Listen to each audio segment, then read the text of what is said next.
আমি অনেকদিন ধরেই পেটের সমস্যায় ভুগছি এবং অনেক অ্যালোপ্যাথি ডাক্তার দেখিয়েছি, ওষুধ খেয়েছি। পেটে যেমন একটু গ্যাস হলে পেটটা শক্ত হয়ে থাকতো, খেতে ইচ্ছে করতো না। আমার পটির সমস্যা ছিল, ২ দিন ৩ দিন পটি হতো না। আজকে আমাদের সাথে আছেন মিস্টার গোপাল রয়। উনি আসছেন নদিয়া জেলা থেকে। কিছু সমস্যা নিয়ে উনি 40 দিন ধরে ডক্টর কেএম সাইফুল্লাহ স্যারের ক্লিনিকে চিকিৎসা করাচ্ছিলেন।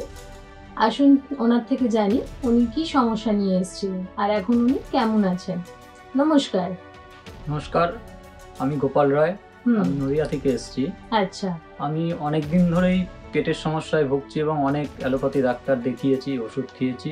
আচ্ছা, পেটে কি সমস্যা হতো? পেটে যেমন একটু গ্যাস হলে পেটটা শক্ত হয়ে থাকতো, খেতে ইচ্ছে করতো না।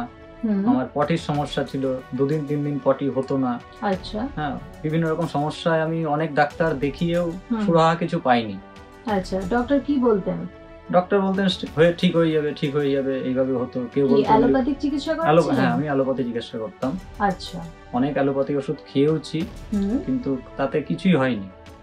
দিয়ে লাস্ট আমি ডাক্তারের খোঁজ পেলাম। আমি আসি ডাক্তারবাবুর কাছে, ডাক্তারবাবুকে দেখিয়ে আমি এখন এই 40 দিনে অনেকটাই সুস্থ।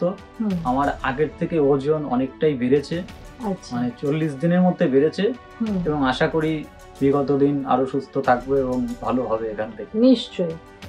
আর স্যারের সাথে কথা বলে কনসাল্ট করে আপনার কেমন লাগলো যদি দর্শকদের একটু বলতে? স্যারের সঙ্গে কথা বলে খুবই ভালো লাগে, আর স্যারের কাছে এসে মনে হয় যে আমি অনেকটাই সুস্থ হয়ে গেছি।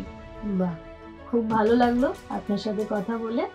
আশা করছি আপনি আগামী দিনে এভাবেই সুস্থ থাকবেন, হাসি খুশি থাকবেন। নমস্কার। ধন্যবাদ।